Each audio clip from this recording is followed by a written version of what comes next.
Hi, everybody.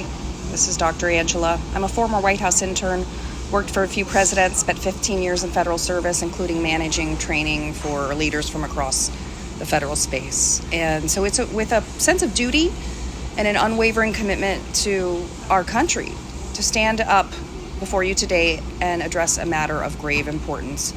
And that is the state of our criminal justice system, which as an academic doctor, I've been studying for almost 4 years. This is a system intended to uphold the principles of fairness, equality, and liberty. But it should never become an instrument of oppression or injustice or victimization. Yet in our nation, we find ourselves confronted with the stark reality that our criminal justice system is failing many of our fellow citizens. Even if you're not impacted, you still should care. Justice, as conceived by our founding fathers, is the bedrock upon which this great nation was built. It's the promise that every individual, regardless of race, creed, or station, shall be treated with dignity and respect.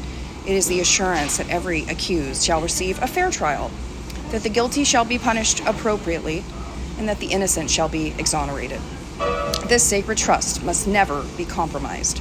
However, today we witness a troubling divergence from these ideals.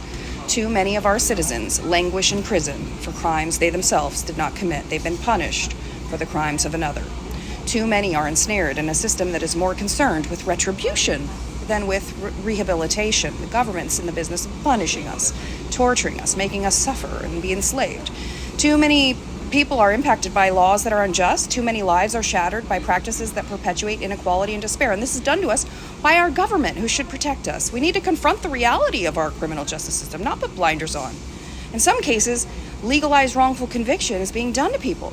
Principles like the Natural and Probable Consequences doctrine have led to the punishment of individuals for the actions and intentions of another. Check out helpfreeshawn.com. This practice defies the very essence of justice and has contributed to the scourge of mass incarceration. We cannot allow a legal doctrine, which doesn't make sense and isn't fair, to undermine the moral foundation of our republic. Furthermore, we must recognize the racial and economic disparities that pervade our criminal justice system. It's a travesty that the color of one's skin or how much money you've got in your bank account will determine the quality of the justice you receive. Such inequities are antithetical to the principles upon which our nation was founded and must be eradicated with resolute determination. Let us remember that the goal of our criminal justice system should not solely be to punish, but to rehabilitate, to restore, and to redeem, and to keep citizens safe. We must invest in programs that offer education, treatment, and opportunities for reintegration into society, and we must ensure that those who have paid their debt to society are given the chance to rebuild their lives with dignity and hope. We also might want to do some actual crime prevention where we invest in people before the crimes are committed rather than just punishing them after. And then to achieve these goals, we need to reform our laws, review our practices, and recommit ourselves to the timeless values of justice and compassion. And we've got to be vigilant in protecting the rights of the accused, ensuring that due process is upheld, and that every individual receives a fair and impartial trial. It's not just about conviction, it's about the truth. We must be relentless in our pursuit of that truth so that the innocent are not condemned and the guilty are held accountable in a manner that is just and humane and makes sense. In conclusion, let us strive to build a criminal justice system that reflects the highest ideals of our nation. A system that is fair, equitable, and just.